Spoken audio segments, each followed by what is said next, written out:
হ্যাঁ, স্ক্রিনে দেখতে পাচ্ছেন আসলে আমার এটা হয়েছে 1.5 মাস হলো। অ্যালোপেশিয়া এরিয়াটা এই রোগটার নাম। আসলে এটা সমাজে প্রচলিত আছে, টাকে চুল নিয়ে যায়, তেলাপোকা কামড় দিলে চুল নিয়ে যায়, এটাই আর কি প্রচলিত আছে। আমিও এটাই জানতাম এবং আমিও 1.5 মাস যাবত এটাই চিন্তা করতেছিলাম। আর বিভিন্ন ধরনের মানুষ, আমি এটা হওয়ার পরে কোনো জায়গায় শান্তি পাই না। মানে বিভিন্ন জায়গায় যাই, বিভিন্ন ধরনের মানুষ আমাকে বিভিন্ন ধরনের সলিউশন দিচ্ছে, বিভিন্ন ধরনের পরামর্শ দিচ্ছে এবং বিভিন্ন ধরনের মানে ভয় ভীতি দেখাচ্ছে, মানে বলার মতো নাই। আসলে আমরা আসলে বাঙালি সবাই আসলে এরকমই মেন্টালিটি, কাউকে মেন্টালি মানে যে একটু সাপোর্ট দিবে এরকম না, বরং আপনাকে কিভাবে ডিপ্রেশনে পালায় দেওয়া যাবে ওটাই সবচেয়ে বেশি ভালো জানে।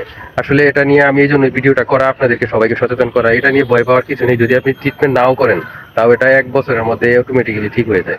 এটা হওয়ার একটা কারণ আমি যা জানতে পারলাম, নেট কেটেছি এবং ডাক্তার দেখিয়েছি, ওনারা বলেছে এটা আপনার শরীরের যে রোগ প্রতিরোধ ক্ষমতা আছে, ওটা যদি ওই রোগ প্রতিরোধ ক্ষমতার বিরুদ্ধে কাজ করে তখন এরকম হয়।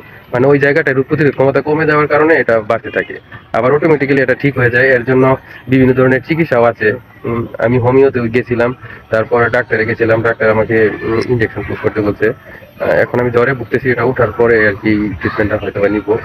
তারপরে একটা স্প্রে আছে, মানে ট্রু গেইন 2% এবং 5%, ওটাও দিলেও কাজ হয় অনেকে বলছে এবং অনেকে হয়েছে, আমি দেখাইছেও। 2%টা যদি একটু কম হয় তাহলে ওটা, আর 5% যদি একটু বেশি হয়ে থাকে তাহলে এটা। আসলে 2% মহিলারা ইউজ করে আর 5% পুরুষরা ইউজ করা উত্তম, এটাই আর কি বললো। আর যাদের এরকম হয়েছিল, যারা ইউজ করেছে তারা আসলে আমি দেখেছি আসলে কাজ হয়েছে। যাদের আসলে এরকম এলোপেশিয়া এরিয়াটা হয়েছে, ওইটা ব্যবহার করলে হয়, একটু সময় লাগে। কিন্তু অনেকে বলেছে, ডাক্তারে বললো যে ইনজেকশন নেওয়াটা খুব দ্রুত কাজ করে। আচ্ছা, যাই হোক, আমাদের সমাজটা আসলে এরকম হয়ে গেছে যে আসলে কুসংস্কারাচ্ছন্ন যা হয় এটা নিয়ে মানে একেবারে অনেক বেশি। আমি বাজারে গেলেও প্রশ্ন করে, বাড়িতে গেলে প্রশ্ন করে, যদি ঘর বাড়িতে ঘুরে বেড়াই প্রশ্ন করে, অফিসে যায় শান্তি নাই, অফিসের বাইরে শান্তি নাই, বাজারে শান্তি নেই, কোনো জায়গায় এই প্রশ্নের উত্তর দিতে দিতে আমি এখন ক্লান্ত হয়ে গেছি।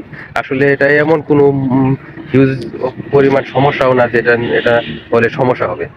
এই আর কি আপনাদেরকে শেয়ার করার জন্য আসলাম, যে এগুলো নিয়ে আসলে উদ্বিগ্ন হওয়ার কিছু নেই। যে বা যারই হয় তাকে মেন্টালি সাপোর্ট দিবেন।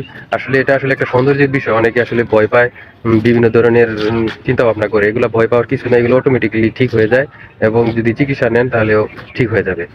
এটাই জানার জন্য, যদি কারো হয়ে থাকে বা কেউ যদি সাজেশন জানেন দেন, ফেসবুকে দেখি কিরকম সাজেশন পাই, কোনটা করলে ভালো হয় জানান। আমি আমি কোনো টেনশন করছি না, এগুলা আল্লাহ তাআলার অসুস্থতা, উনি দিয়েছেন এবং উনি আমাকে রাস্তা দেখাবেন কি করতে হবে।